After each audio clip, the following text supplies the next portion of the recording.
Assalamualaikum warahmatullahi wabarakatuh. Saya Dianisa Miftauladin dengan NIM 19 10 70 10 100. Kali ini saya akan menjelaskan tentang prasangka, diskriminasi, dan agresi.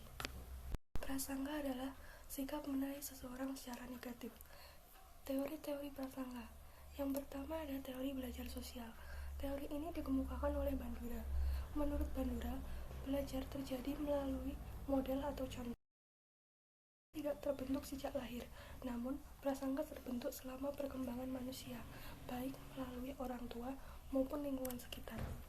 Yang kedua ada teori motivasional, yaitu prasangka sebagai sesuatu yang dapat memenuhi kebutuhan seseorang ataupun kelompok untuk mencapai kesejahteraan. Yang ketiga ada teori kognitif, yaitu menjadikan proses kognitif sebagai dasar timbulnya prasangka. Macam-macam prasangka. Yang pertama ada sekrisme. Sekrisme adalah prasangka yang didasarkan pada gender. Sekrisme sudah ada pada zaman dahulu. Sekrisme di sini dimaksudkan untuk wanita, karena pada zaman dulu wanita dilindungi dan tidak punya ambisi. Oleh karena itu, wanita pada zaman dulu lebih berperan sebagai ibu rumah tangga dan tidak bekerja. Kedua ada prasangka rasial, yaitu penilaian negatif terhadap seseorang karena orang tersebut merupakan bagian dari ras atau kelompok tertentu. Perbedaan agama dan nasionalisme termasuk dalam prasangka rasial. Selanjutnya diskriminasi. Diskriminasi pada dasarnya adalah pembedaan perlakuan. Diskriminasi merupakan bentuk nyata dari prasangka. Penyebab diskriminasi. Yang pertama, adanya rasa kekecewaan. Yang kedua, rasa tidak aman dan rendah diri. Yang ketiga, persaingan dan eksploitasi. Dan yang keempat, ada sejarah masa lalu. Jenis-jenis diskriminasi. Yang pertama ada suku, ras, dan agama. Yang kedua, jenis kelamin atau gender. Yang ketiga, penyandang disabilitas. Yang keempat, kasta sosial. Dampak diskriminasi. Yang pertama, tidak terciptanya keadilan. Yang kedua, tidak terwujudnya hak asasi manusia. Dan yang terakhir, adanya kesenjangan sosial. Metode prasangka dan diskriminasi. Yang pertama, memutus siklus prasangka. Siklus ini diputuskan dengan menghentikan proses pembelajaran prasangka dari lingkungan pada anak. Sejak dini, anak harus diajarkan untuk menerima dan menghargai perbedaan yang ada. Yang kedua, meningkatkan kontak antar kelompok. Yang ketiga, rekategorisasi atau dekategorisasi merupakan pembaharuan dari kategori-kategori yang telah ada. Proses ini berdampak dari yang seseorang awalnya dianggap sebagai kelompok lain menjadi kelompok sendiri. Dan yang keempat ada program aksi afirmatif. Program ini dicanangkan untuk memberikan perhatian lebih bagi mereka yang kurang beruntung dan minoritas. Selanjutnya agresi. Agresi adalah segala perilaku yang dimaksudkan untuk menimbulkan kerugian baik secara fisik maupun psikologis. Teori-teori agresi.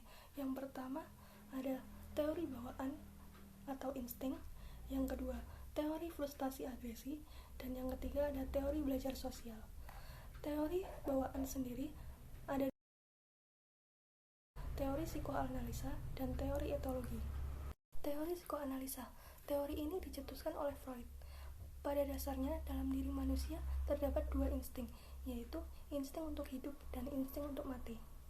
Selanjutnya teori etologi. Menurut Argray, manusia sejak lahir telah membawa killing imperatif.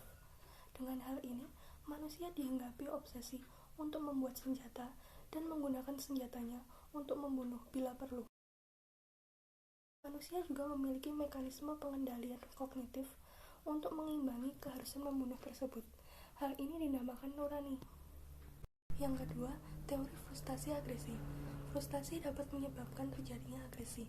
Namun, faktor yang paling mendasar terjadinya agresi adalah timbulnya ketidakpuasan sebagai akibat adanya penghayatan relatif atau deprivation. Deprivasi relatif merupakan sinonim dari frustasi. Untuk contoh kasus prasangka, diskriminasi, dan agresi dapat kita lihat dari kasus-kasus yang pernah terjadi di Indonesia. Antara lain yang pertama, kasus kerusuhan yang terjadi pada bulan Mei tahun 1998. Yang kedua, kasus di Sambas 1998 sampai 1999, dan yang terakhir ada kasus di Sambet, Kalimantan Tengah pada tahun 2001. Jadi kesimpulannya adalah, dari beberapa contoh kasus yang telah saya sebutkan tadi, dapat disimpulkan bahwa prasangka, diskriminasi, dan agresi saling berhubungan. Diskriminasi timbul karena adanya suatu prasangka, sedangkan jika prasangka dan diskriminasi sudah tidak terbendung lagi, maka akan terjadi agresi. Prasangka dapat diatasi dengan belajar untuk tidak membenci orang lain, intervensi kognitif, dan coping terhadap prasangka. Bahkan diskriminasi dapat dikendalikan dengan cara mengurangi prasangka terhadap orang lain dan mencoba untuk menerima perbedaan yang ada.